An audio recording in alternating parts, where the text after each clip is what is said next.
Hello, everybody, and welcome to the third Thursday Inventors Gathering. This is the first Inventors Gathering of 2025. We have this every third Thursday of the month in 2025.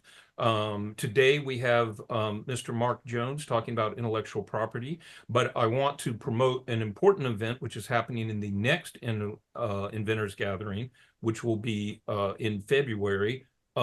Megan, would you like to introduce the topic of the next Inventors Gathering? You should unmute yourself before you do so. Yes, thank you so much, Dr. Reed. Hi, everyone. I'm the Outreach Coordinator for Public Invention, and I'd like to just give a little bit of a brief overview of what we're going to be presenting on. So next month is going to be kind of a woman in STEM, woman in open source, woman in public invention. So it's going to be the same as this, a gathering at the same time through the same mode, but it's going to be a discussion of kind of like how to be a woman in STEM while also talking about the open source environment and community, as well as a public inventor. So if you know someone who'd be interested, or if you yourself would like to attend, you don't have to be a woman to attend. We welcome everyone. It's just going to be a discussion to kind of shed some light on that and add some diversity to these meetings. So I think that would be great, but that's pretty much it. Okay, thank you.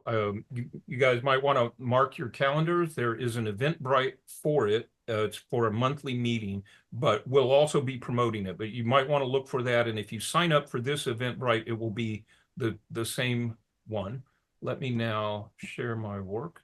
I'd like to introduce, let's see if this is looking right, my good friend Marc Jones, who is an intellectual property attorney who's been working his entire career in free and open source software.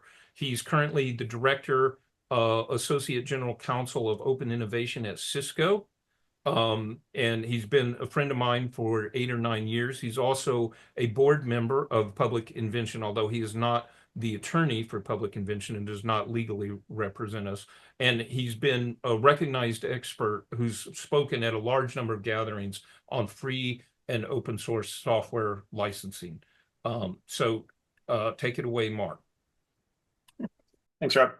You want to go to the next slide? If anyone has any questions, I welcome interruptions.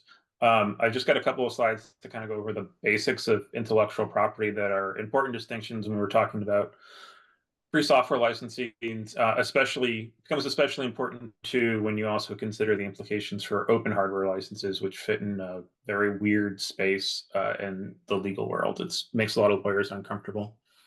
So when we think about intellectual property, there's an uncountable number of forms of it. People always say there's the three main forms and then there's other stuff. I don't always know what they mean by the other stuff, but the main forms of intellectual property you usually see are copyright, which covers forms of expression, patents that covers the use of ideas, and trademarks that are a source of origin indicator. They're often confused. I would say pretty much everyone in my personal social circles who's not an attorney, at this point, I think they've got it straight. That copyrights, trademarks, and patents are all different, but it's really common to get them confused, and it's an important to understand the distinctions of these. So we're talking about copyright protecting form of expression. For that, copyright doesn't protect ideas.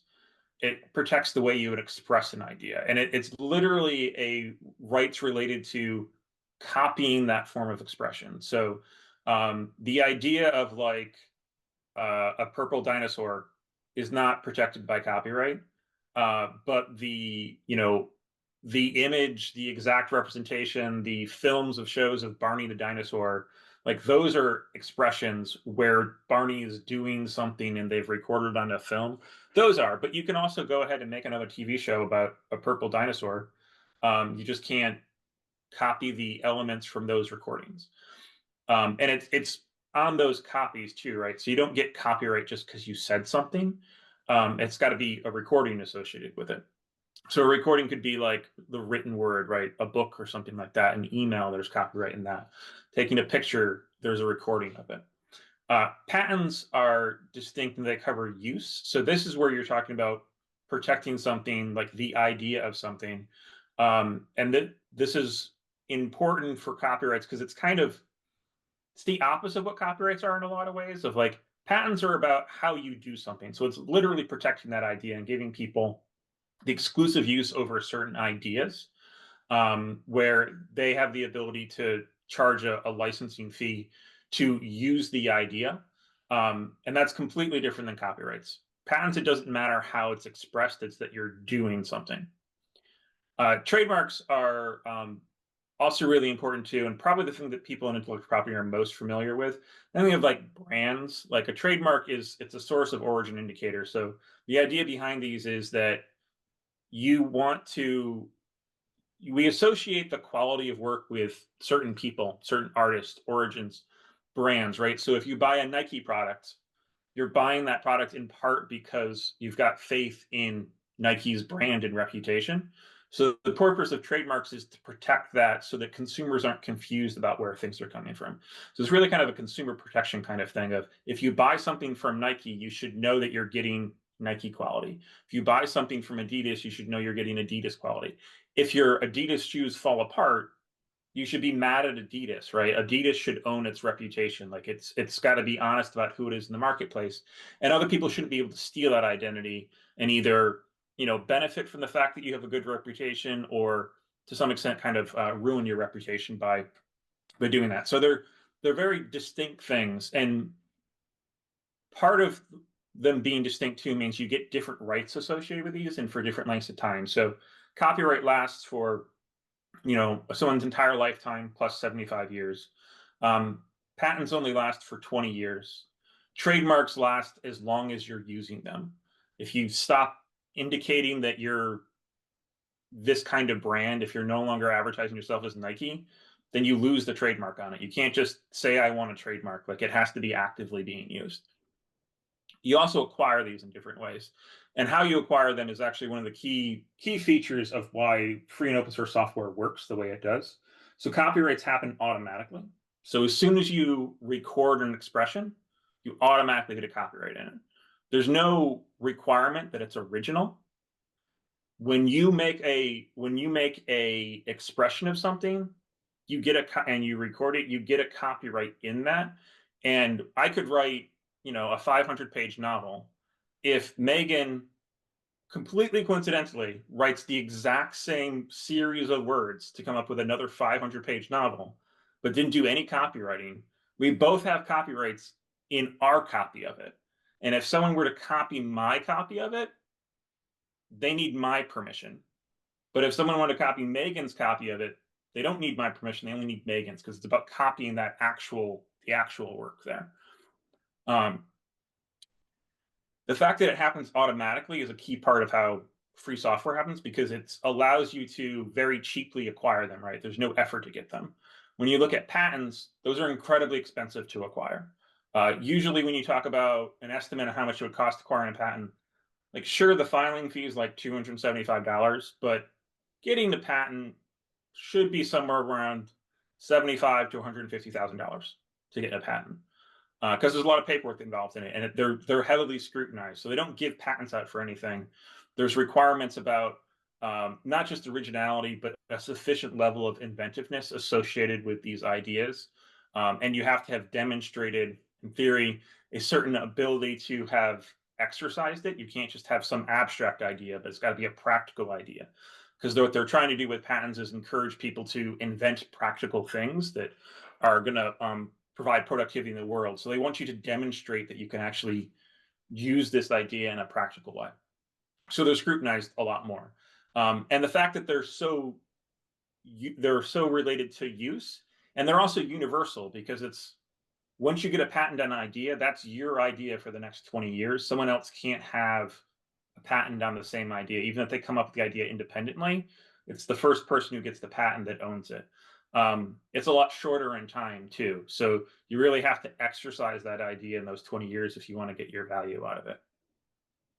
Trademarks, you get because you're using it. So there is a registration process for that. That's a big deal for trademarks, and it matters a lot. But you often hear about common law trademarks too, where it's just Public Invention started calling itself Public Invention, and it's acquiring its brand, and it's going to have a certain right to be, exclusively used and identify itself as Public Invention within an area where it has that reputation for it.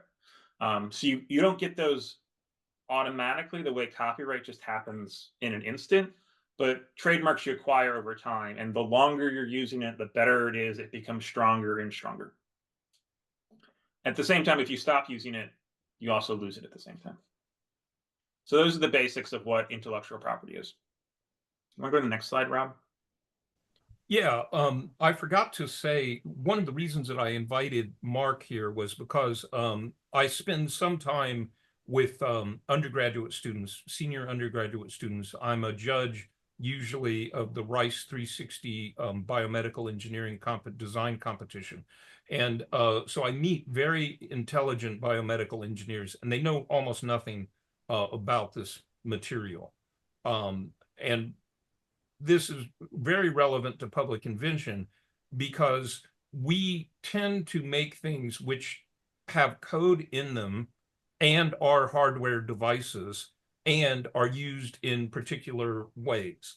And so since we're not only producing software, but are producing software, open source hardware designs to be used and actual hardware devices, and in a few instances, in the case of the ferrofluid check valve, things that would be patentable if we chose to patent something, which we don't.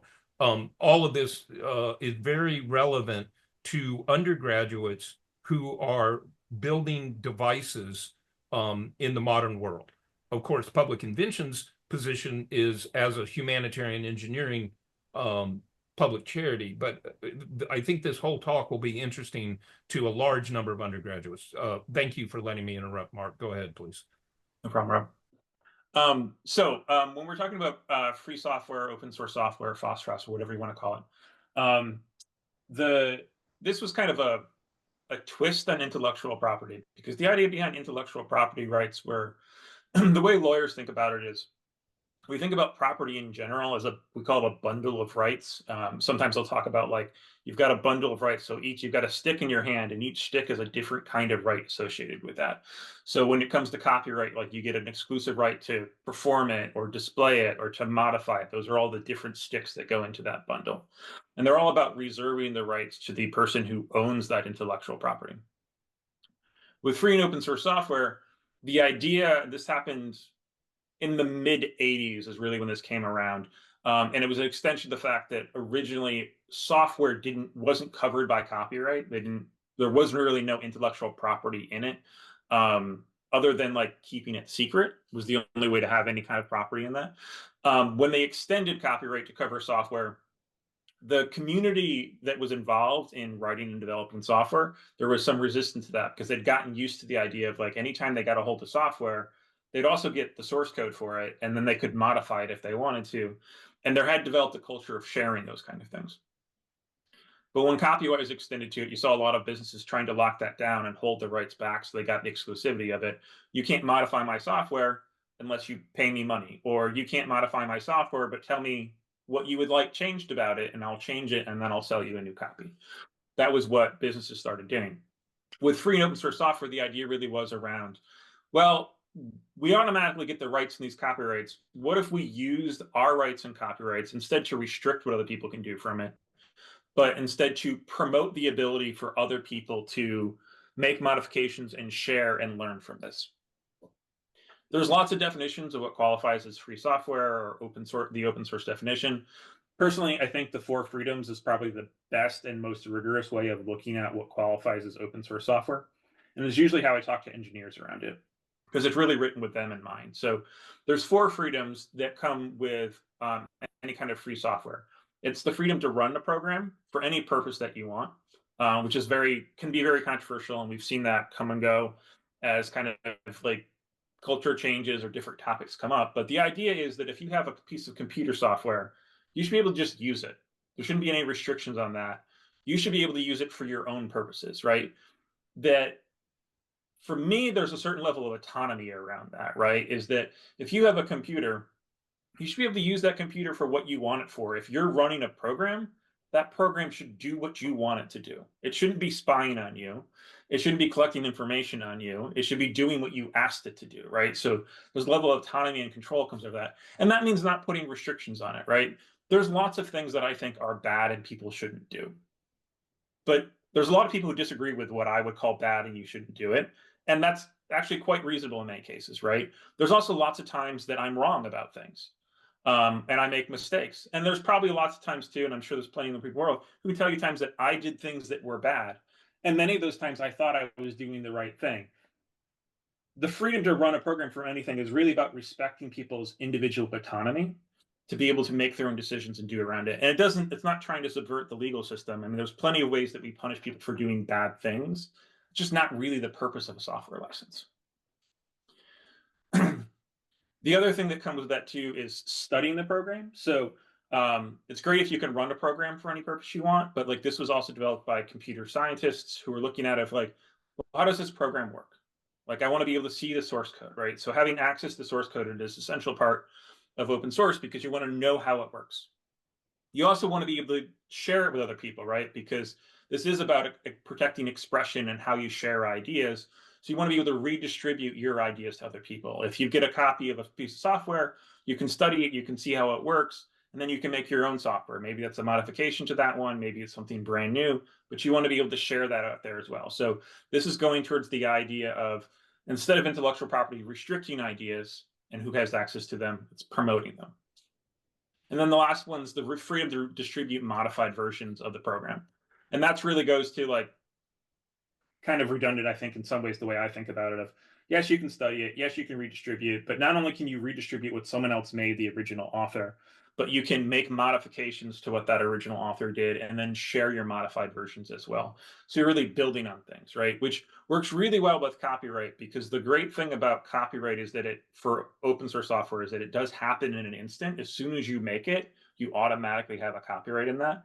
And software is so malleable because of its abstract nature. You can aggregate those things, right? So this is where like the idea of crowdsourcing comes from, where you can take small contributions from millions of people around the world, and you can generate an economic value of something like $12 trillion a year is the last estimate I saw on the estimated value of open source software in the world. $12 trillion is a lot of money. That's 4 times the size of the US economy right now, I think. It's a lot of money, right? Like, but that's how much these small contributions from people are creating. And that all comes from the fact that copyright happens in an instant, and that when we're providing these licenses, we're promoting the ability for other people to use our ideas and share them. And we're using intellectual property instead of restricting things to protect the right for people to build on those ideas. Anyone any questions around that? Normally, when I give this talk to business groups, I don't actually show them the 4 freedoms. What I usually talk to businesses about is I tell them the things that have surprising implications. So one of the things that businesses don't always appreciate when they want to learn more about how to use open source software is open source software kind of inherently is subversive to a lot of bureaucracy and control. So it makes it very easy for engineers to access new versions of the technology, to get the latest version. And it goes around a lot of like traditional procurement processes. You don't have to ask permission anymore. You don't need to get approval for spending money. You can just go get it and start using what the best thing is out right there. You also don't have the opportunity to negotiate. One of the great things about open source software is there's very few licenses that actually matter. There's probably like 7 licenses that are really kind of relevant. And if you're not using one of those 7 licenses, if you haven't talked to an attorney who's an expert in this area, it probably wasn't a good idea. Because there are reasons to use some of the other licenses out there that still qualify as open source, but they don't really have a lot of advantages unless you're like really looking at very specific niche things. That's really hard to understand. Even for attorneys, like those differences start to become really relevant. You start to see the differences in legal regimes in different countries around the world. And the nice thing about copyright is that it's mostly uniform. So these 7 main licenses we deal with mostly operate the same everywhere in the world. And when you get something down to just 7 things, people know what to expect, right? So you don't actually negotiate over this anymore. Businesses are used to like, okay, you've got a contract, give me a copy, I'll mark it up, we'll redline it, we'll go back and forth, and we'll change words. And sometimes lawyers will just mark it up and modify it just to demonstrate their worth, right? And you'll go back and forth because you want to prove to your client you actually looked at things. With open source licenses, though, that's it. Like you don't get a chance to bargain over this. There's not a question of whether or not well, what if we just kind of restrict it? So like this open source program you can only use in an educational environment, or this open source program you can only use in related to environmental causes or something like that. You just don't bargain over those things. And that goes back towards that facilitating taking all those small contributions into a large application and moving it on, because you're lowering the transaction cost, right? You're setting a baseline of everyone agrees on how this is going to work, and you can kind of move forward because everyone's on equal playing terms. That makes sense? So I want to make one point about freedom number one that maybe some inexperienced developers don't completely appreciate. So it's phrased here as the freedom to study how a program works, as if you're acting as a computer scientist, you know, and you're sort of making some very theoretical discussion of the program. It's also extremely practical, okay? Because in the work that we do at Public Invention, one of the main things we do is we go out to GitHub and we find open source software and we read the code to see if it's applicable to what we're doing. A lot of times we work in embedded systems. Like, for example, the work we're doing for NASA contains a large amount of open source software libraries, which we link in. If we couldn't see what those libraries were doing, we would be at great risk of creating, you know, a potentially very dangerous problem for NASA. And so the idea of studying here means both theory, but it also just means evaluating fitness for a given purpose. And if you're a developer today, you have a huge library of open source software to choose from, which in fact makes developers today far more productive than they have been in the past, because they're expected to use those tools as part of their work. That's a good point, Rob. And one of the impacts of that too, right, is that improvements or high quality pieces of open source software get popular very quickly, because you're not just looking at a black box and going like, this feels like it's better, right? Like, but you can actually look at it and people who are informed in those areas can make judgments around it. And then there's still that reputational quality too, right? Like not everyone needs to be an expert in everything. But the fact that it's available out there gives more people the opportunity to look at it and examine it and share their thoughts on it. And you can earn your reputations for high quality with more, I think, integrity around it, right? Because it's not just saying like, well, from a distance, this seems like it's really good. Red cars do generally go faster, right? Because you're only looking at the outside. Like here, you can actually look at how it's actually working to make a real quality judgment, not just a guesstimate. So when we're looking at free and open source software licenses, there's really two main categories of licenses that we look at. And I think the copyleft license is probably the one that Public Invention favors the most. And that's really designed to actively promote sharing your ideas. So there's actually more restrictions on copyleft software than on permissively licensed software. So in a way, you could call copyleft software more proprietary than permissive, because copyleft software gives you a lot of rights. It gives you all those rights I talked about on that last page, right? But there's one restrictions it puts on it. When you distribute your code with other people, you have to let other people have all the freedoms you had as well, right? So you can't restrict other people's freedoms. That's really what copyleft is around. Is we're trying to create a community where everyone has agreed that we're not going to take away these rights to run, modify, share, redistribute. So it's building that ecosystem around it. And it can be frustrating for a lot of people, because I've gotten a lot of questions in the past from academics who say, oh, I use this open source software and I'm going to publish a paper on it. And I want to be able to share that paper with colleagues beforehand, but I don't want them to be able to use that software yet. I don't want them to pre-publish it. And like, can I restrict it in those circumstances? And like, no, the answer is not. Like these licenses are designed to help that information get free. So you really can't just pull it back just because you have a good reason for it, right? The assumption is that the reason why you're using these licenses is that you want to promote the sharing of ideas.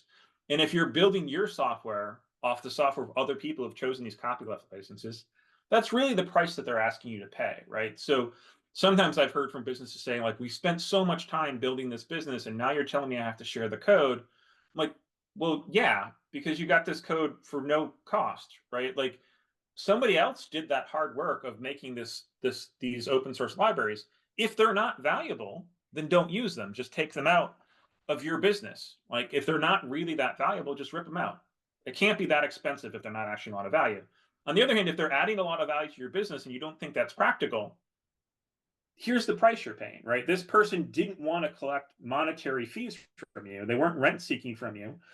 They were asking you to contribute to the larger community of building ideas. And that's the condition, right? If you want to drive a car off the lot, you've got to pay the sticker price. If you want to use proprietary software, you need to pay for a licensing fee. If you want to use copyleft software, you have to agree that you're going to participate in this creation of community ideas to some extent.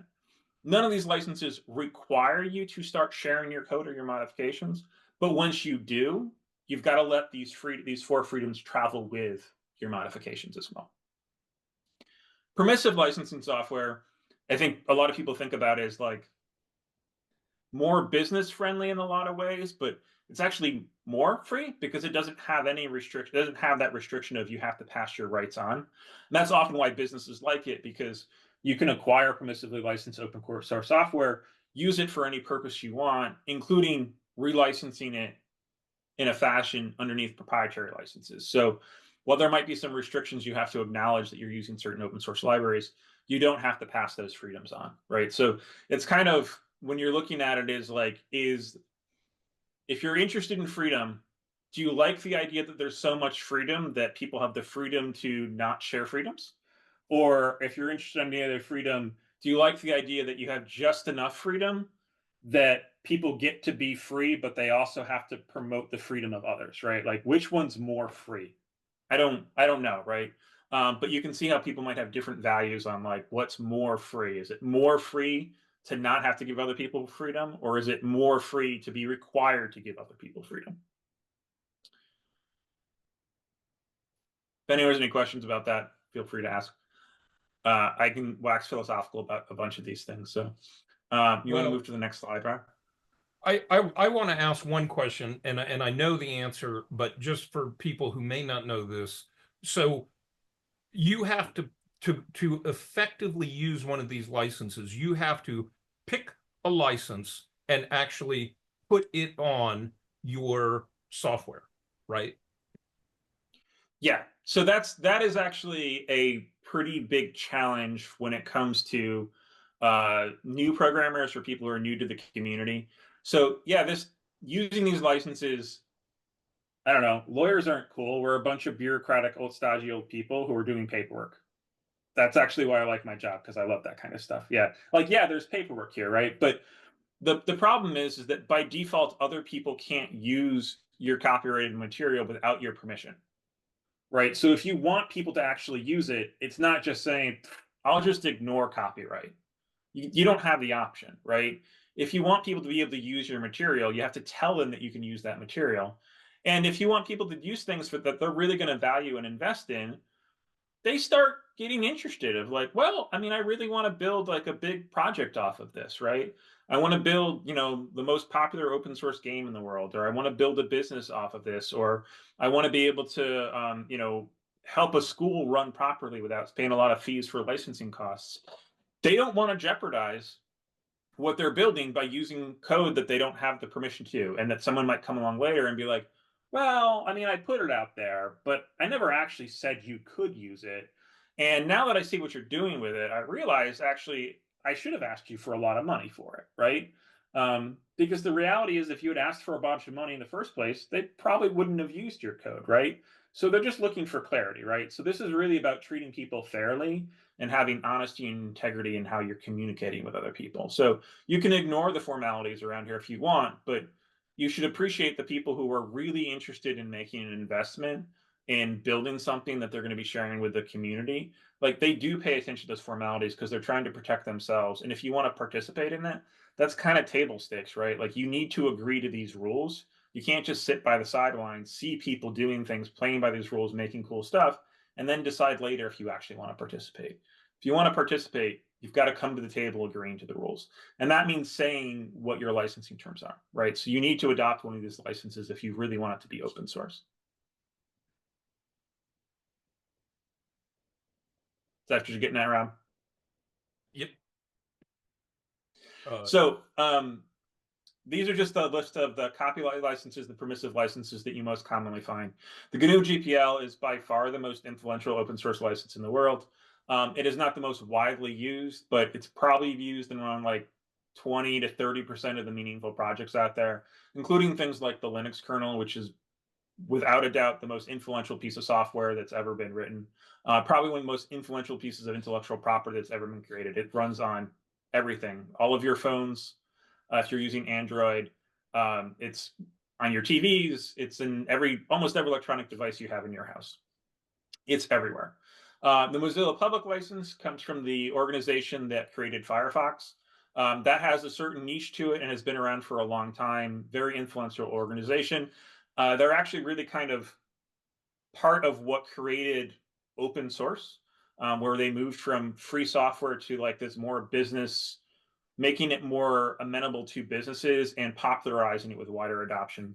The Mozilla Foundation was very big in that. And part of moving towards the original Netscape browser to Firefox, where they went from proprietary to open source, was part of that move.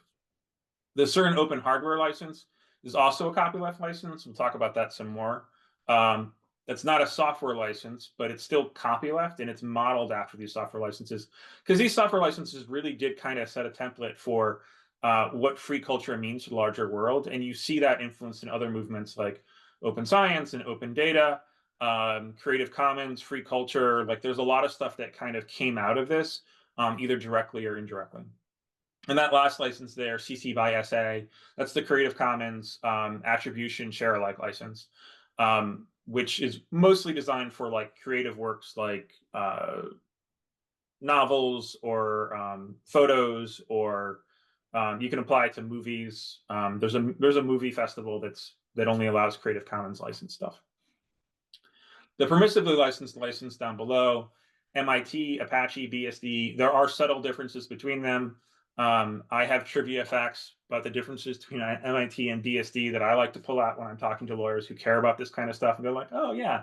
By and large, though, they operate in the same way of they're giving you all those permissions, and you really don't have a lot of obligations, except to when you're distributing your software, you have to tell people, yes, you're using this component and it's underneath this license. I'm not going to give you the source code to it. I'm not going to give you the source code of the changes I made, but I am using this license.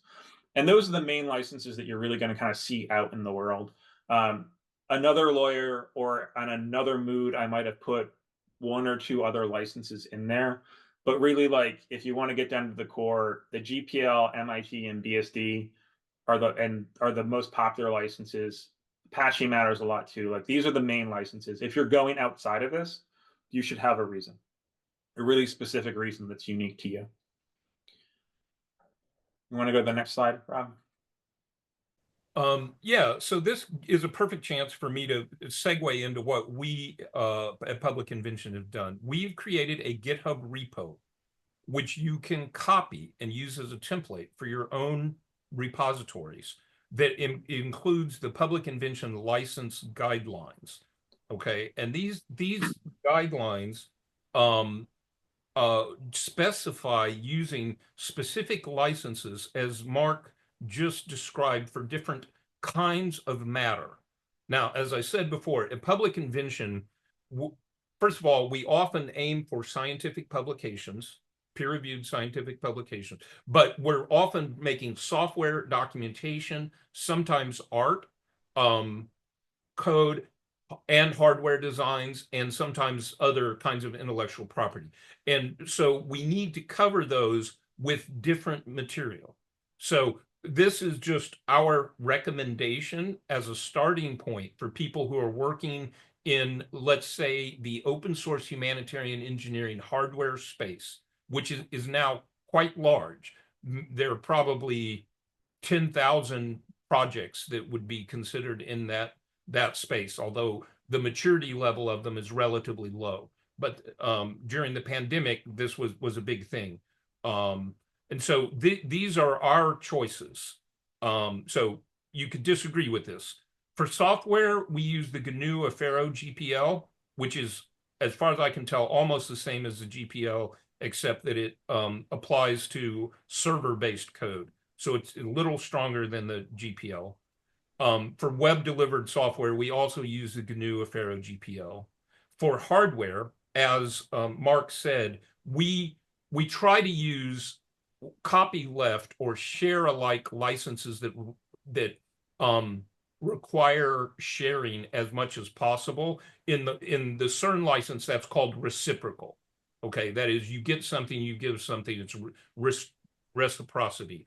So we use the CERN open source hardware license version 2, strongly reciprocal, when we place it on a design document for a piece of hardware, whether that is a mechanical design or an electrical design. We do that. Now, for documentation, we use the so-called Creative Commons Zero license, which is almost the same as public domain. And the reason for that is that it's useful to be able to really freely copy documentation and to not worry about attribution. So for documentation, you want people to be able to translate it into another language and to edit it and make changes and so forth without the considerations of the share-alike nature. Now, one way in which we do not allow modification of a work is for scientific articles. So when we're writing an article, which we intend to submit to a journal, we do not allow someone to modify that article, because if we're proving a theorem or something, it's supposed to be durable in time. So you're not allowed to make a derivative work of one of our scientific articles. Okay, but that's the only place where we use that. So it's also the case that sometimes we have freehand graphic art, and often we make diagrams using diagramming tools that could be considered graphic art. Those are both kinds of matter that we cover with the Creative Commons share-alike license, and that share-alike is the same as reciprocal or copyleft. Those words all mean essentially the same thing, with attribution.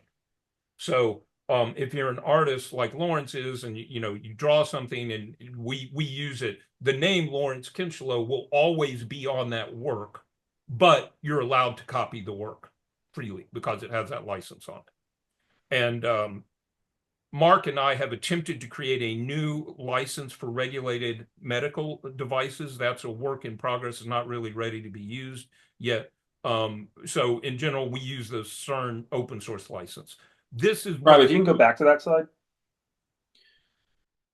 Yes, sir. So this, I like having this slide right here, like coming on the heels of me just saying, like, don't use the licenses except for the license I just listed here, because there's a whole bunch of licenses on this page that I didn't talk about on the other page, right? But I think what's important here, right, is when Rob went through, he talked about the specific reason why Public Invention is choosing these licenses in different contexts. And that's really part of the analysis you need to do there, right? And the analysis isn't just as simple as, oh, if you're doing freehand graphic art, you should be using this license, right? The analysis there was, if you're trying to promote public invention's goals and you're doing graphic art, this is the license that's going to promote that best, right? You really need to be digging into it a little bit more because it does require a sophisticated analysis around it. There's a lot of licenses out there that are duplicative, that are just going to be confusing, that might restrict adoption. There's lots of licenses out there that are actually kind of quite bad, and over time they've proven to have some flaws into it.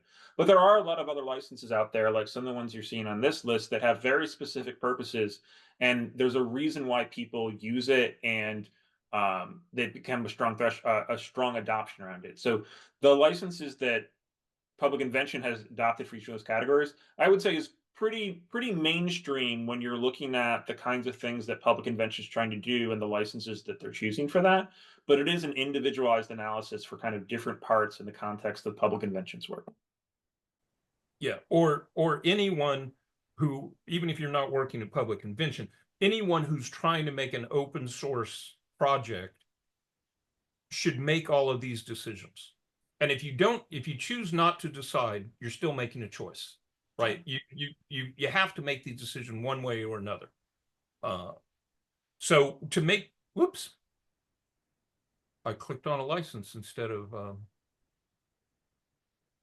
what I was doing. I clicked on a link. Sorry. This is in a GitHub repo. I can't really scroll it. This is just an image. You guys can go here and you can copy this repo if you want, and use this as a starting point for your own project. In fact, the square bracket project name, you can replace that with your project and put it in here. So we're trying to make it as easy as possible for people to adopt good licensing practices for their open source projects. Of course, you don't have to agree with ours, and you're allowed to modify it in that case. One thing I'd like to talk about is an essay by my friend Ben Balter, who is a Presidential Innovation Fellow in the federal government with me. And the title of the essay is Why You Probably Shouldn't Add a Contributor's License Agreement to Your Open Source Project. So, Lawrence, you are a developer who works for Public Invention for the NASA project and has contributed to a large number of other projects for Public Invention. Have I ever made you sign a contributor's license agreement? No, but what is it? So a lot of organizations, even open source organizations, do this, and they think it's a good idea. They want to have the organization own the copyright of everything. Okay, and I believe in Ben's reasoning that it's just absolutely not necessary. Everyone who works for Public Invention owns their own copyrights. They keep their copyright. But at the end of the day, and we encourage the practice, at the end of every day, you check something into GitHub with a license, it has a license on it. Public Invention doesn't do anything with it that we are not permitted to do by the license. So we don't need to assert ownership over anybody's work or collect it all together, make people sign anything. And perhaps surprisingly, the law on this matter is quite clear and quite easy to use. And it's just not a problem once you understand it. Yeah. The only reason you do that is if you want to dual license your software. And you want the freedom to be able to do a license underneath a permissive and a non-permissive license. Yeah, I mean, that's not something that Public Invention is interested in, but that exists, and you can ask Mark about it. So I have these 4 questions for Mark. I think he's already explained permissive versus share alike. But the easy one is to explain the weakness of the CERN open source hardware license. And then the 2 hard ones are, is free software winning? And then in a larger sense, Public Invention is aiming for the world of Star Trek, right? 200 years from now, we want there to be free culture in many, many different ways. Free inventions, maybe free drugs or drug designs, or free teleportation modules, or things that we can't imagine today. So I know these are difficult questions, but Mark, give it a stab. Sure. So I want to do it in the order that they're in, because even though I think the first 2 you're probably right are harder questions because they're broader and a little bit more abstract. They go to like, what is there a weakness in the CERN open hardware license? There's a feature of the open source hardware license for sure, but is it a weakness, or is it maybe better overall in the long run? So is free software winning? I think, like, kind of my gut reaction around this is like, free software is one. I mean, maybe not a lot of people call it free software. A lot of people call it open source software. I try to be really conscious about the groups that I'm talking to, because there's a lot of groups that really want to call it free software. And I think they do it for good reasons, because they're trying to emphasize the moral and ethical values that underpin the free software community. And one of the things I like to do when I go to free software groups is I'd like to tell people, like, I don't actually care about free software. My entire legal career has been built around it. But what I care about is other people's autonomy and civil rights, right? And what I think is special about free software is that not entirely accidentally, but certainly in an underappreciated way, what free software is trying to do is really trying to promote people's individual autonomy, right? So who cares if software exists in the world if it doesn't have a context to it? And I think the important context is what does that do for people? Is it treating people with respect, right? And maybe 20 years ago, 30 years ago, when the free software movement started, that was a little abstract. But even now, like my reference for this is kind of dated. I probably have to update it to be TikTok related. But probably about 8 or 9 years ago, there was a minor scandal in the news when it was revealed that Facebook had run an experiment where they were intentionally modifying people's news feeds to change their mood, right? And if that's what's happening, and it works. It really does work. There's a reason why all the companies that make gambling machines can't hire psychologists anymore. It's because they're all now working for these social media companies and gaming platforms, trying to get you to engage and influence the decisions you're making in their interests, not in individual people's interests. Software affects your life. The relationship we have with software and computing now is really, really strong and powerful. Free software matters. I think that vindicates it, right? Like caring about people's autonomy and developing technology in a way that's respectful of people is what is important to me about free software. And the fact that you can't run a business now without using free software, I think, yeah, it is winning in a lot of ways. It hasn't won in the sense that everyone is a free software advocate or that everyone adopts it, but the strength of the free software movement and its adoption and the values that it brings, and the values both in a moral sense but also in an economic sense, there's a reason why free software won. There's a reason why Microsoft gave up their fight against it and are now one I think big advocates for open source software now. It's pervasive and it's going to stay pervasive. Okay. In a different sense, though, like, is free culture winning? Free software kind of stopped a little bit. I don't think it had the impact that it could have had in being a leader and helping to usher in other kinds of free culture movements. I usually associate free culture with the Creative Commons movement. They've got a free culture definition that the Creative Commons licenses are kind of unified around, but there's also open data and open science and open everything at this point. And that's part of that larger free culture. I think that's a little bit harder to say that that's winning, because there's still a lot of cultural forces that exist in society where people have this idea that things should be owned, and that if you can name a thing, you should also be able to name who owns it. And the fact that something could go unowned, I don't think is always intuitive to people. Even people who are concerned about collective goods often in their political activism are looking to identify the right owner, the good steward for it, as opposed to just thinking about, like, well, what if some things just aren't owned, right? And you see that in things like fast fashion. You see that in the extensions of copyrights. You see that in, the numerous lawsuits we see every year about this song sounds like a song from 40 years ago.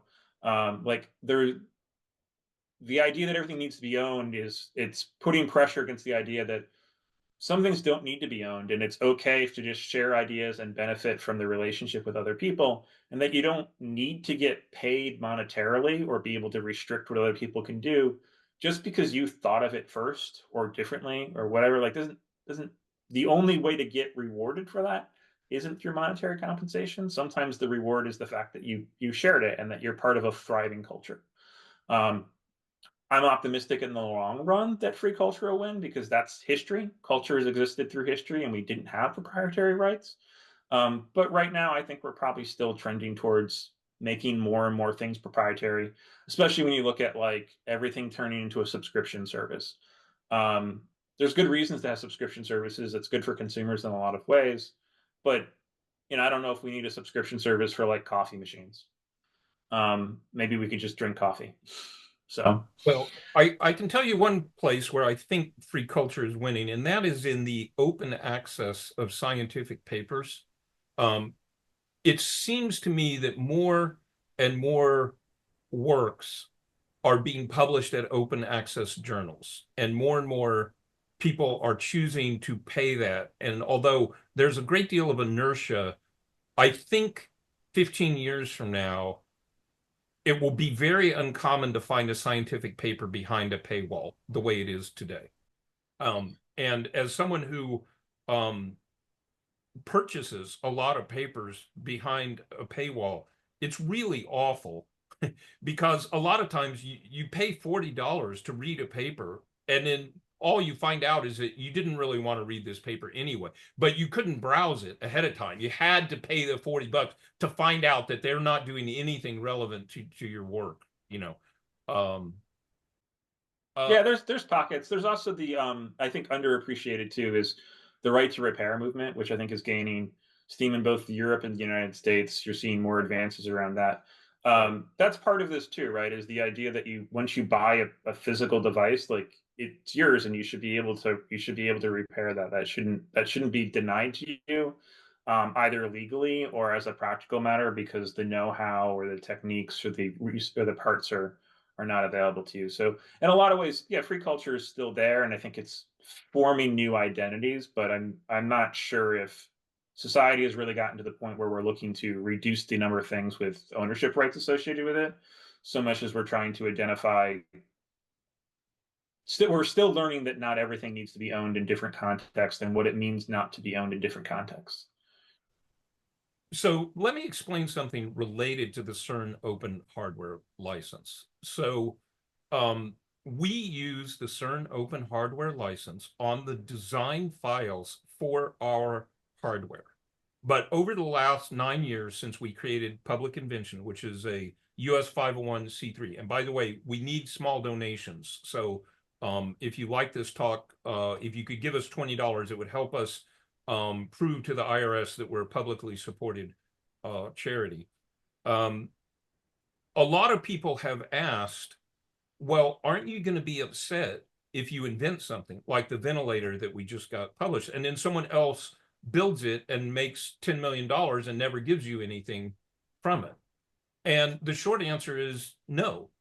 I won't be upset by that. I'll be very happy if someone does that. I'm happy to have people make money from this. And we should point out that open source software, at least, is now a I don't know, billion dollar, business, right? The weakness of the CERN open source hardware license is that it only covers the design files. It's not like a patent, which covers the idea in a conceptual way, right? So it doesn't prevent someone from taking the same idea of the advice and making it and doing it. And from Public Invention's point of view, that's fine. It's totally fine. Do we need donations? Yes. It would be quite kind if someone made a lot of money from one of our inventions if they were to make a donation to Public Invention. But I have no intention of legally encumbering anything to try to make that happen. I think one of the reason why the CERN license often gets criticized and is talked about as having a weakness is that one of the things that makes copyright licensing work, open source software licensing work, and where you see it in a lot of other domains, is copyright's automatic. And the way open source licenses work is if you have a piece of copyrighted material and it was released underneath an open source license, you really have two choices. You can say, well, I have this material because I have a license underneath this open source license, or I'm a copyright infringer. Right. So if you want to have a right to use that material, you're kind of forced to accept the open source license, because otherwise you don't have permission to use it. And the challenge around open hardware is that you're now leaving the realm of what copyright can protect, and you're starting to move towards an area where some of it can be protected by patents, but patents are incredibly expensive and they're not actually practical. And I don't know of anyone who goes out there in I think a thoughtful way and tries to acquire patents to build a patents commons. Like, that's just not how that industry works. There's different ways of acquiring that, and there's good reasons why a lot of businesses spend a lot of money on acquiring patents that don't include enforcement. but it's expensive to acquire the exclusive right to use an idea. So what the CERN open hardware license is, and it's a very well designed license. The attorney who designed it and has been a steward for it for a long time is an incredibly talented and smart attorney. It tries to combine the best elements of copyright, where Rob was saying is like it's focused on those design elements, and then it attached some contractual restrictions around it too. So it does travel a little bit further than just the copyright license would. But once you move into the world of contracts, it's just a different world because it requires affirmative consent. It starts being less uniform globally. Copyright law is largely the same around the world, but contract law changes a lot from country to country. So that's why you hear it talked about as having this weakness. It just doesn't have the kind of the bulletproof nature that the software licenses have for it. But it doesn't mean it's not useful, right? And to say it's a weakness is like, it's a weakness in the sense that you can't use this license to extend your control as far as you want, to what Rob was saying, right? So you can't use it to say, oh, well, anyone who acquires an object that was built off of my design has to follow the rules I gave them. And that's where I say, like, is it a problem? Like, is it okay that some people can just participate in the world without being subject to some inventor's rules? That there's spaces of freedom, that once you sell an object that you lose control over that, and that the person who is now in possession of the object can just do what they want with it because they think it's in their interest and they don't have to check and see if it's okay. So, you know, I think it kind of represents of like, yeah, if you're really concerned about freedom and that's what interests you about free software or free culture, I'm not sure that the CERN open hardware license has a problem or a weakness so much as that it also illustrates that we want to leave a space where these licenses don't matter, that we want to leave a space where there aren't rules about what people can do. And that means an absence, not a structure. Yeah, so let me adjust my language. I only say that because a lot of, in particular, inexperienced people at the beginning of their career ask me if the CERN open source hardware license accomplishes what a patent does. They want it to do that, and it doesn't. And that's the only sense in which I wanted to raise this conversation. Now this has been kind of a long discussion. I think we should stop this and open questions for Marc. It's very valuable to have someone with Marc's experience here. So I would love to have people ask questions, and this will later go on YouTube, probably. So I do want to thank Marc for being here. I'm surprised there are no questions yet. No one has follow-up questions about the fascinating world of intellectual property? I mean, I have questions, but I mean, I guess to go back to my original question about like motivation. Motivation is one of the things I'm most passionate about, because I think it's one of the cruxes to a lot of these open source and free software and open culture questions of like what motivates people to participate, or to open up their ideas, or like is it fame and fortune? Is it accolades? Is it the feeling of camaraderie? And I find it fascinating because it's a question that's been haunting us for the last 100 years almost, or more. Because I mean, like a lot of the like I can go into it, but I'm curious to see what you have to say on the topic. So the academic research that people have done around this, they say the number one reason why people contribute to open source communities is for essentially the accolades. They like participating in the community and earning a reputation around it. And the number two reason is the participation in the community and the relationships that they have there. If you're looking at why businesses participate in it, it's because they want to make money. Which I think all of those are good reasons, right? And there's lots of people as individuals who participate and they want to make money in it. And I think really the best is like, if you can find a way to make money where you really kind of enjoy yourself, that's kind of a win, right? Because money is important for people to live in the world. So I think it's great when people can find jobs where they're actually getting compensated for it. So the fact that businesses recognize the value around it, I think, is also important too. So when going back to what I said before of like, the recognition around that, I think it's the opportunity to prove yourself in a meritocratic way. And I know there's lots of challenges around the communities that exist, especially now around open source. It is largely dominated by men. Many of the communities are not very welcoming to people who have come from different backgrounds or different genders or different countries. And those are things that we should work on as culture. I'm not sure those are unique to free software or open source software. It does seem to be very representative there, but I think that's probably a reflection of the fact that it's unfortunately a big part of internet culture. So that's something that we can definitely work on it, but it does give the people a chance to be individuals, right? And you can choose the communities you want to participate in too. And you see a lot of that too, as people get involved in these projects and they stay with them for a long time, because they like the fact that they're part of this group. It's part of their social club, and it becomes a hobby for them. For businesses, I think it's also important to think about it as well, is what the actual impact of open source software licenses tend to have is that you essentially you're commoditizing things that get put out underneath these free culture licenses, right? You're taking away a lot of the value that traditional businesses wanted intellectual property to exist for. Is you can't charge fees for something that already exists, and it becomes really hard to kind of compete with, cost zero. And it forces businesses to have to think about like, well, what value am I actually bringing to this?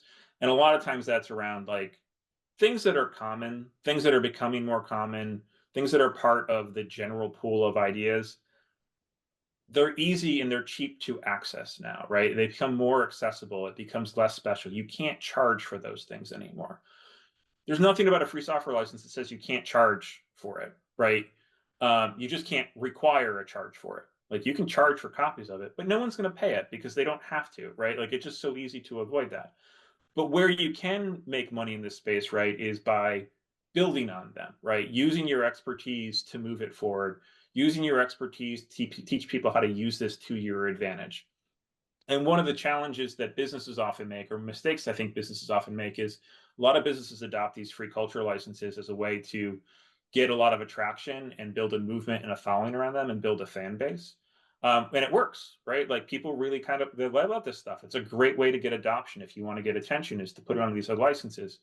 But if your plan is that you're going to get a lot of adoption by giving it away for free, and then one day you're going to start charging, I mean, you can do that. And we see plenty of businesses that have done that.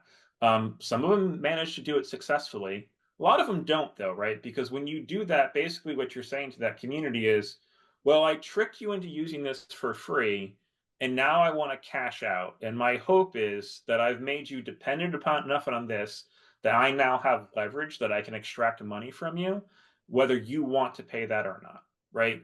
And when you do that, you're going to, a lot of the people in those communities, especially if you haven't really thought really careful how you're doing it, you're going to force them away, right? So maybe you made a really big pie by using these free culture licenses to get a lot of adoption out there. But as soon as you switch it over to proprietary license, you just shrunk that pie. So you do kind of have to choose, right? If you use a free culture license, you'll get a lot of adoption, you'll make a really big pie, but you don't get to eat all of it, right? Like you have to accept the fact that Rob's going to invent something and then someone's going to go off and manufacture it and become a billionaire because they're doing other work. They're manufacturing it, right? Like Rob chose not to charge for his idea, but those other people aren't actually making money off of Rob's idea, right? They're making money off of the value added to that idea, right? There's a reason why they became a billionaire and not Rob. Rob didn't do that extra work of manufacturing a billion components you can charge it for. So that's where you need to look for, is like you can get some of that value added, but you have to tolerate you're not getting that whole pie, right? You made a really big pie and you're not getting all of it, right? Other people are going to get it for free. Or you can switch back to a proprietary license and you might get more of the pie, but you're also shrinking that pie, right? So what's the net benefit, right? Like, do you want a portion of a really big pie or do you want all of a really small pie? If your goal is to maximize the amount of money that you're going to make, it's really situational, right? Like you don't always have more money because you get all of a small pie instead of a small piece of a big pie, right?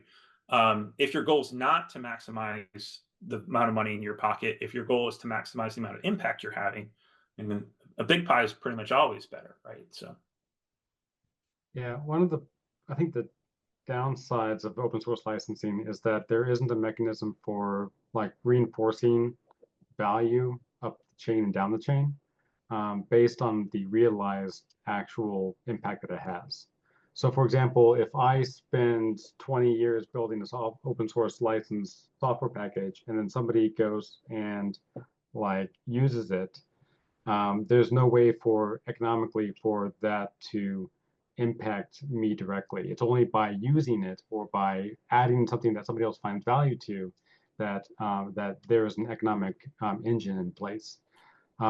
This gets kind of tricky for things that are like of really hard or high value, especially in the hardware space. So for example, manufacturing requires a massive amount of capital to do and do well. There's actually instances where there's factories that do nothing but make copies of other things, which is actually probably more open culture than people would like to think about.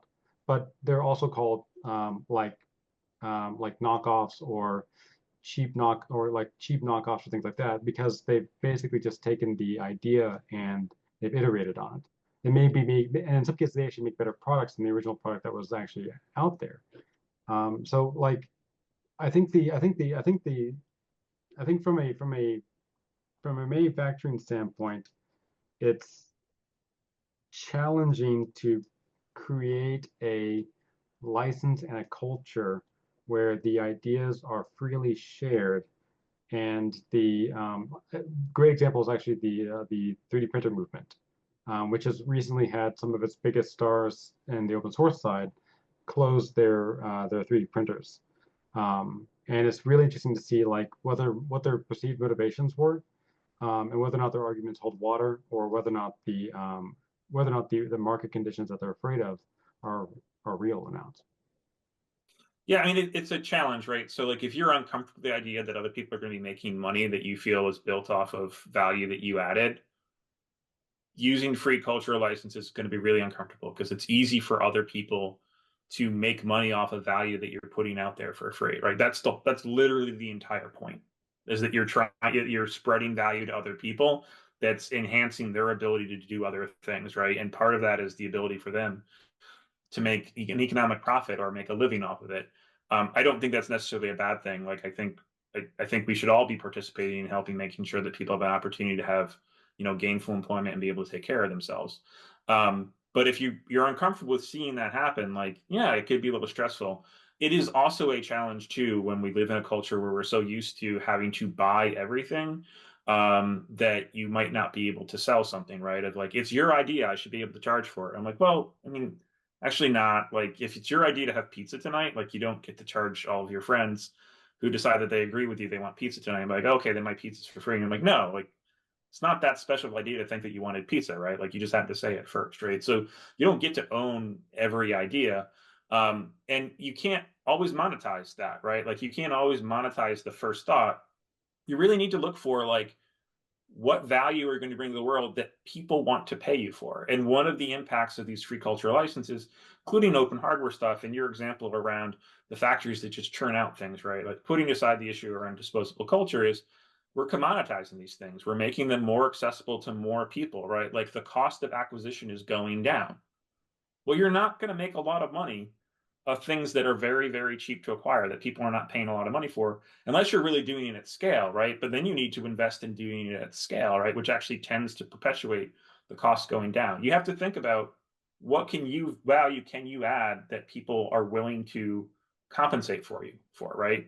In whatever sense that compensation might come, is you need to pay attention to what other people want. You can't just say, what I want to charge for is this, and then expect people to pay you for it, whether they value it or not, right? Like you really need to pay attention to what do other people value about you so that you're earning the money from their perspective.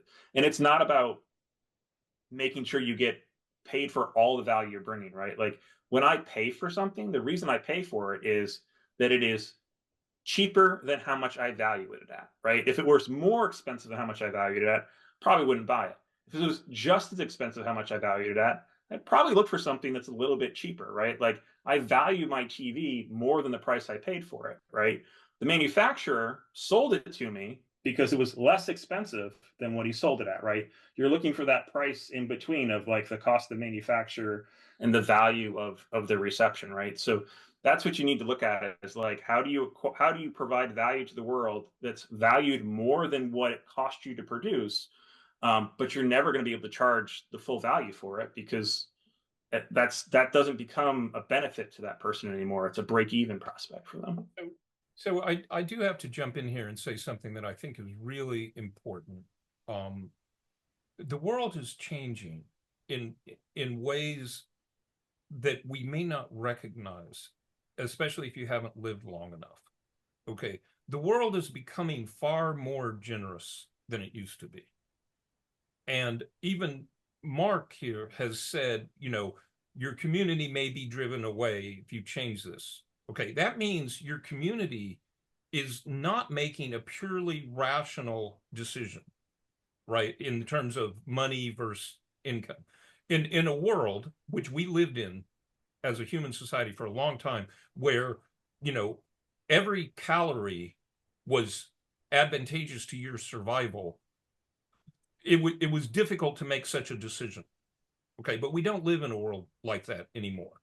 Okay, I commonly tip 20% to someone working behind a counter. When I was a boy, no one ever did that.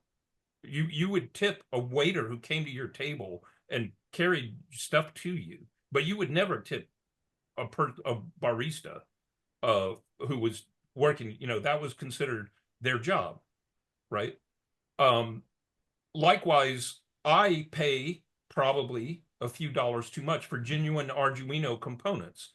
We use a lot of Arduino components here. There are always knockoffs of those components, which can be bought a little cheaper, but the quality is a little lower. And I have the luxury of being able to pay a little extra for the brand and my cultural appreciation for what Arduino did by making an open source hardware device, which became an entire open source hardware platform. Now, I'm very happy to say I am mostly not a business person. I love running this nonprofit, so I don't have to worry about this very much. But you know, if someone came to me and said, "Well, I want to become, you know, very wealthy," I would say two things to them. The first is you're more likely to become a millionaire making open source software than closed source software. You might be more likely to become a billionaire making closed source intellectual property, but your chances of doing that are very small to begin with, right? So consider your choices very carefully in doing this, okay? The other thing, as Mark, I think, has pointed out, is that an awful lot of business goes beyond the creativity of the design of the device. I personally am not very interested in that. It's more fun to me to invent things and design things rather than hire a bunch of people to set up an assembly line and all the myriad other things that have to go into business that have to be done in order to make money. If you want to make money, you better plan to do both of those things, right? And if you're going to do that, you can still do it with open source material. You just have to be better than the other people. And the open source material gives you a built-in advantage in some ways. Not as much of an advantage as no one else knowing how to build your device, but the fact that you built it and you're using open source material, which builds a community which people may contribute back to you for, is in fact a very reasonable and potentially very lucrative way of handling things.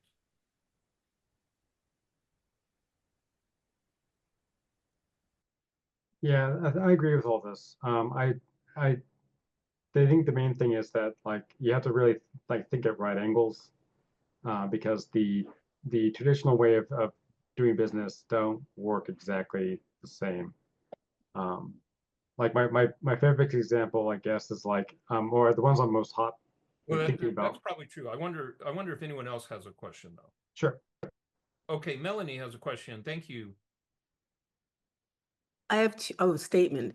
This is a fascinating subject, and I think we should do a series because I can think of like at least 40 questions right now. My first one is about being a student and creating things and being in a university, because like especially the Ivies, they're definitely looking for that intellectual property.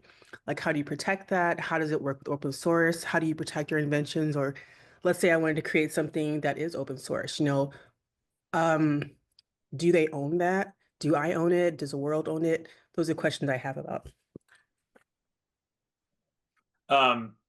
Whether or not students own their coursework is definitely dependent upon the university you're at. I think generally most undergraduates are going to own their coursework. If you're a graduate student or you're a faculty member or you're working in some kind of lab, whether or not you have ownership rights around it becomes incredibly complicated, and it becomes very university specific. I think there is, nicely though, in the last 2 or 3 years, it's pretty recent, universities are starting to appreciate the value of understanding how to engage with open source communities. So you are seeing more guidance from universities about how faculty and students and graduate students can participate in open source communities in ways that won't result in the university, coming back and trying to grab a piece of the pie once they find out that you were too successful. But that's still kind of nascent there, right? On the other hand, like just because you're a student at a university doesn't mean that the university owns your entire life, right? So if you're doing activities outside of the scope of the university, you get to own the things that you create, right? Like it's not the whole world for you, even if it seems like it sometimes as a student. But you do need to pay attention to the universities. But I think fortunately more universities are waking up to it and seeing the value of it. Thank you so much. Could you continue the last discussion? I wanted to hear more about that. No, because I have the short-term memory of a goldfish. I think it was I'm involving sorry. with Lawrence. Lawrence was starting it, and then I think you guys were kind of reciprocating. Oh, I was just talking, I mean, the nuts and bolts of it is that like right now I've got a print shop and we developed a new process, or we implemented a new process. The value of releasing that as an open source process is very low, because it would basically only benefit people that already are either in the industry or looking to get into the industry. And there's not a community around it as well. There is a community around about supporting machines and building and creating like additions and like manufacturing parts, replacements, and sharing knowledge about repair and maintenance. And that's actually probably one of the more interesting things, because I think it's kind of like the difference between like Thingiverse for like 3D printing, like little add-ons, and then like the actual 3D printer itself. Like the you could really you could you can't really like, I guess I take that back. So it is a marketable item right now to sell digital goods. Like it would be a marketable item to sell a digital plan for implementing a new technique. But I think there's also like it's one of those things though that once it gets out there enough, it loses its value pretty quickly. Um, but I think the community that you build off of that probably would exceed the value of the original idea. So really what you want is you want like a groundswell or a good enough idea that could perpetuate a sharing culture that then could perpetuate more and more ideas. So I think that's really the challenge with a lot of these business ideas, is that you have to basically think about like where people find value in the products and services, and then also how you could make enough money off of the products and services to continue to do it again. And usually that's in the service industry, which is like providing a good service as a service, like printing or programming, or like working on an open source project, or doing a scientific research study, or like performing some kind of act that is either promoted, or like you get crowdfunded, or is generally seen as good for humanity. Right. Yeah, I think that's right, right? I mean, people pay for things they value, right? But people value their own time. So if you can save people their time, people will pay for that. People value expertise. I don't know anything that you can't learn basically off the internet. I mean, I have a long career. I went to law school. I worked in IT for a long time. So all those contribute to how I think about going about being a lawyer, right? But like all of the material about open source licensing, it's all free online. Like you can just go read it all. You don't need to ask me a question, but there's a reason why people still ask me the question. And there's also people also value the convenience around it too, right? Like they pay for it because they don't want to have to worry about it, right? I own a house. I like to do things around the house. Some of the things I think I can do better, that's probably not true. There's probably nothing I could do around the house that I could do better than a craftsman that I could pay for it. But there's something like I'm just going to do because I want to do it. And there's some of it I can do because I do it good enough. And there's also stuff that I just pay people for. My father had a habit of growing up of he made us do a lot of chores that were crappy chores. And the first time I changed the oil on a car, I actually ripped the oil filter out of the car because it was stuck and we had to have it towed to a shop. You know what I don't do? I don't change my own oil. I understand very much why I pay $100 to have someone else change my oil. It's not hard. It's absolutely worth $100 to never have to tow a car because you ripped the oil filter out of it. So understanding and appreciating the hard work people are doing, like that's part of it too, right? And being clear too about like what you're good at and what your expertise at is hard, right? It does require some self-reflection. It might not be what you think it is, right? You might have to really think about like, oh, actually, I'm actually really good at that thing. Sometimes the things that don't seem valuable to you, it's because you're just really good at it, right? And that's what other people are going to value around you. Okay, so I'd like to, oh, go ahead, Megan. Thank you.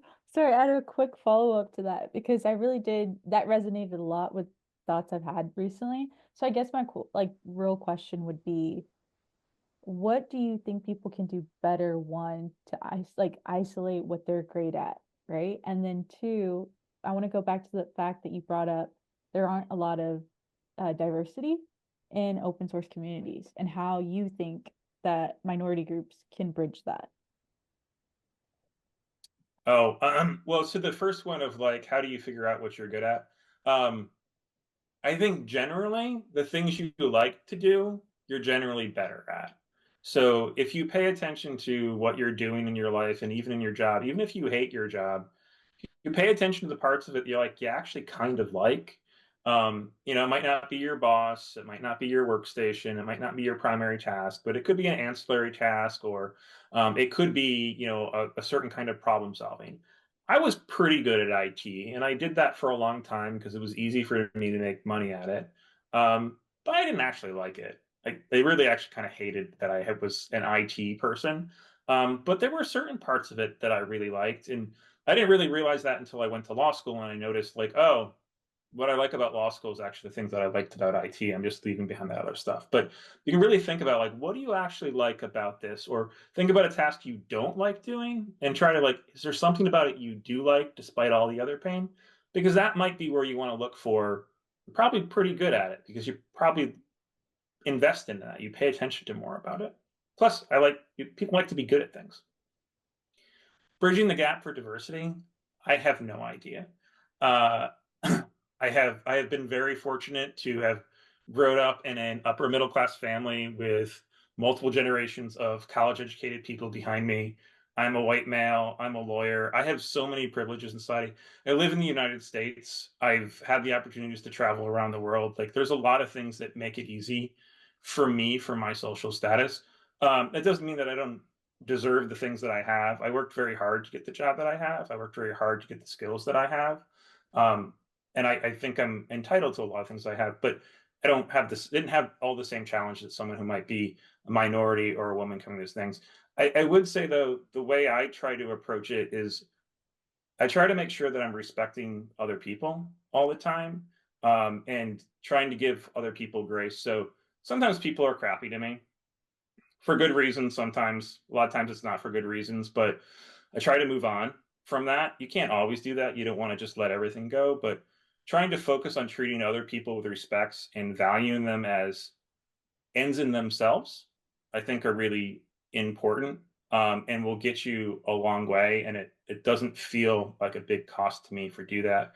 And part of what respecting other people means to me is making the extra effort to have other people feel comfortable. So if I know somebody is uncomfortable and it's reasonable for me to adjust in a way that makes them feel more comfortable, that's what I try to do. And I hope the people who have reported to me underneath my management feel like they were respected regardless of the background or situation they may have been coming from. But Victoria. Megan, in answer to your first question, you literally just need to show up and start doing things. Just literally show up and do stuff.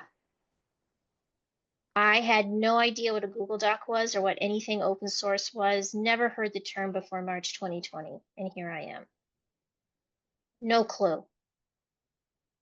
I think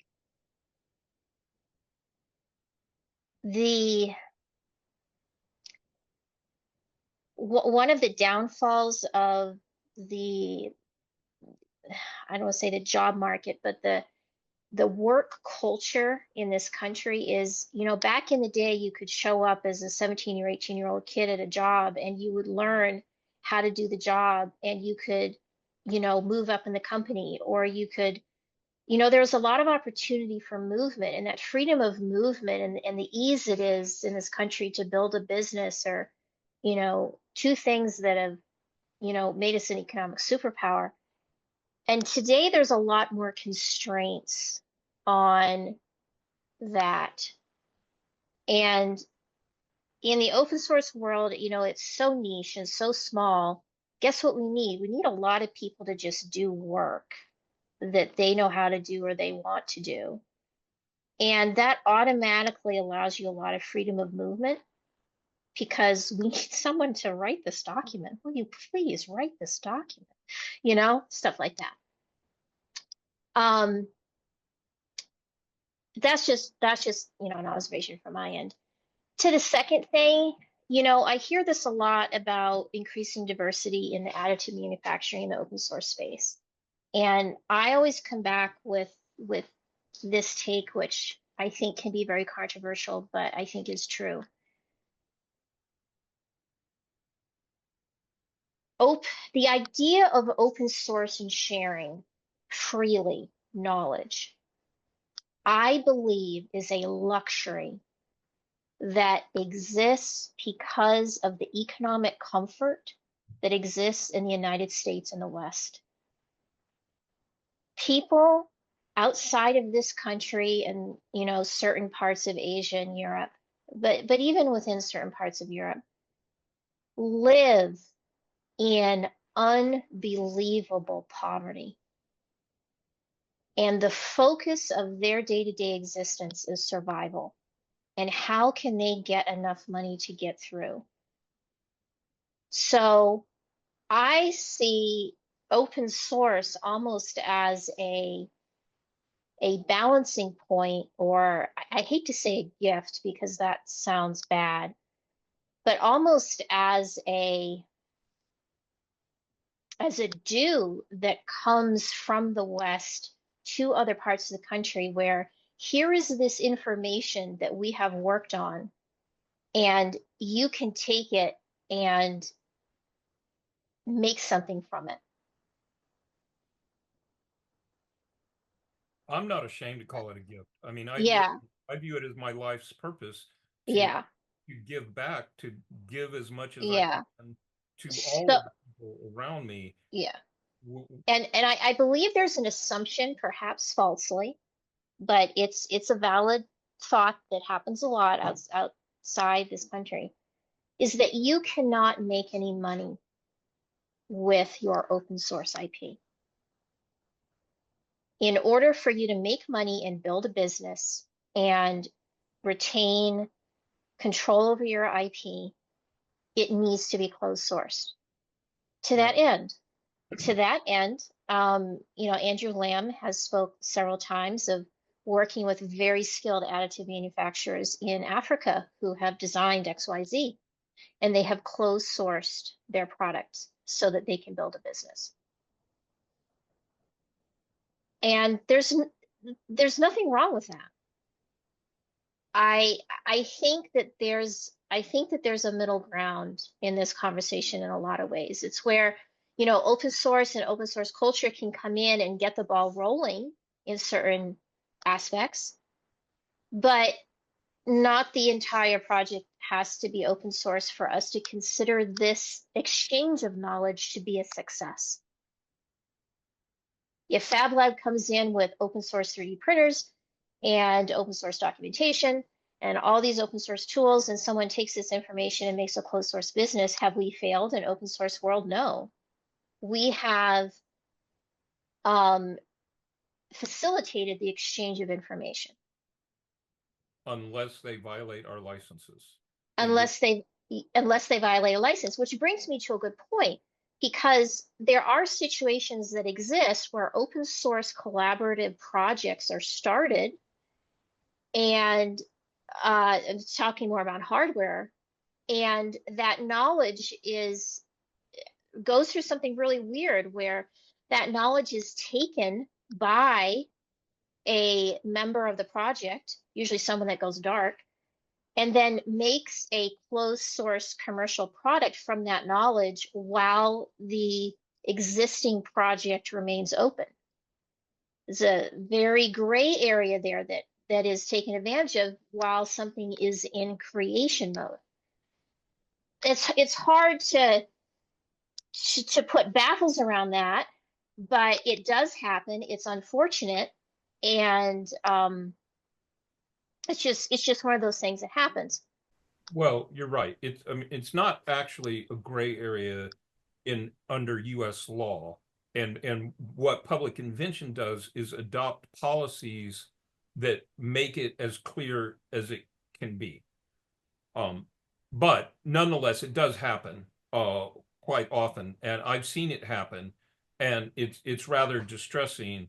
Usually, it's someone doing something which is, you know, technically a violation of law in one way or another, but the cost of attempting to enforce the law in those circumstances is so high that it's not worth doing. So of course there are limitations to anything. I'm sorry to cut you off, Christina. Yes, hello. So a few things to add on to what Victoria said.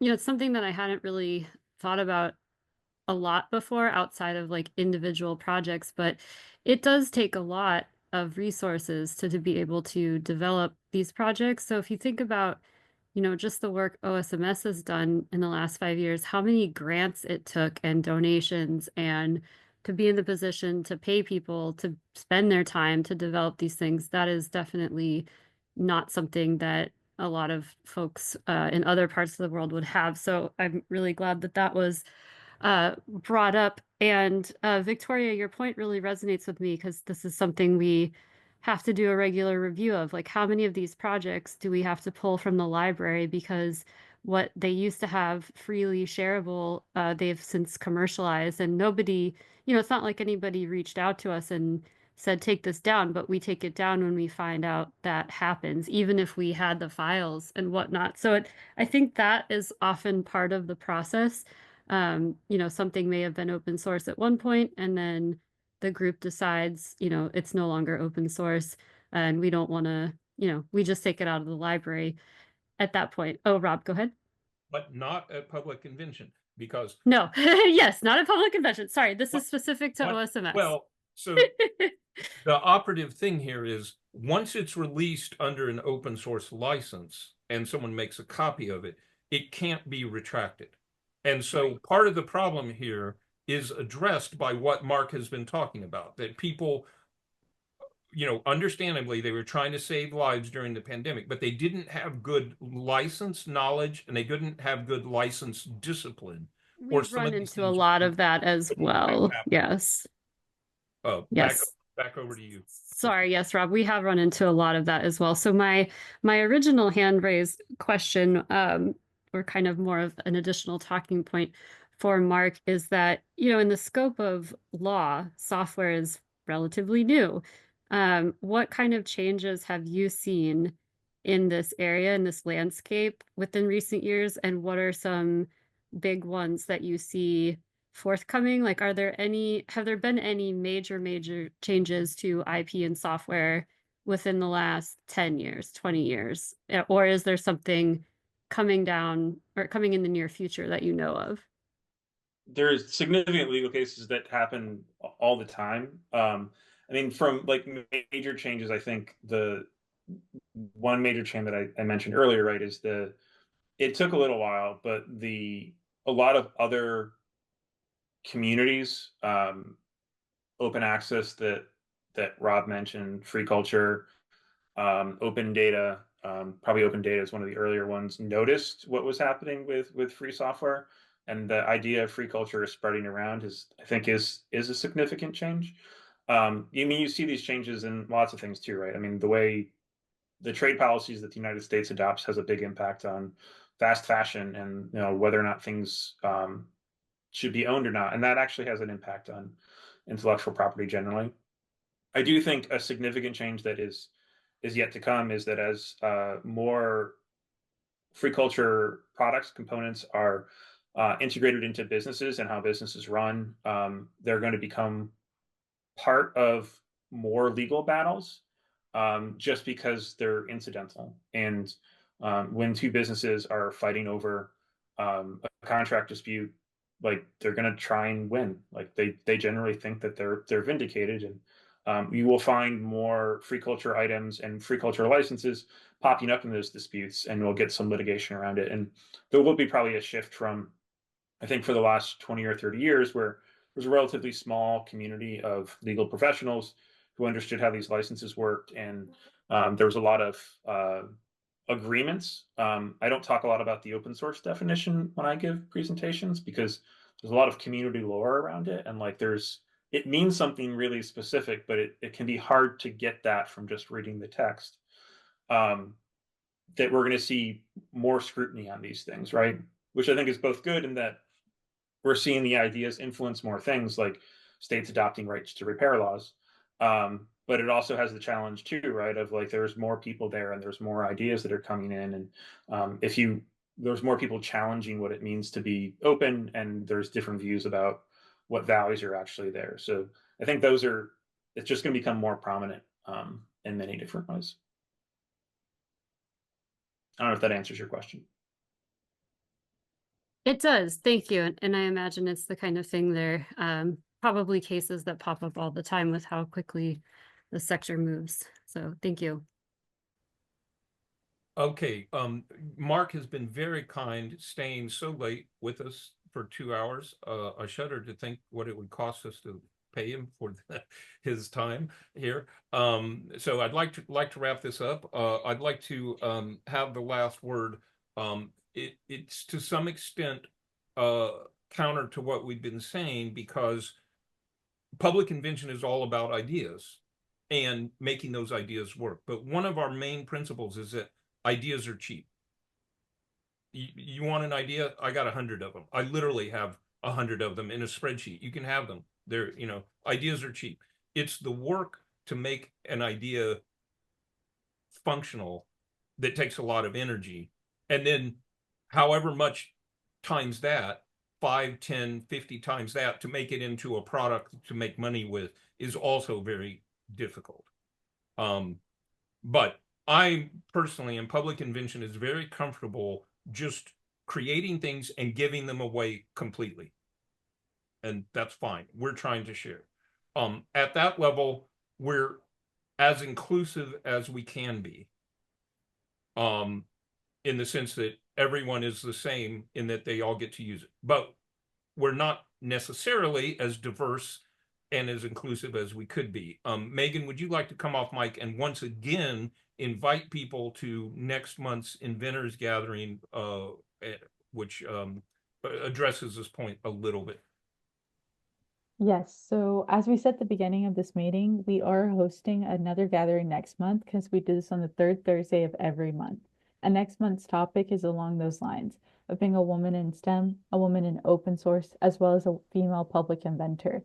And the topic is going to bridge kind of these concepts that we're discussing today, along with many others, like what are your experiences or what have shaped why you went down this trajectory, what has led you astray, what are ways to get in, and what have you found to be successful, different things that it could branch off into depending on the co-speakers that will be participating as well with myself. So that will be next month, the third Thursday, and it will be at 8 to 9:30 p.m. same time via the same Zoom link. Okay, thank you, everybody. I'm going to stop recording now.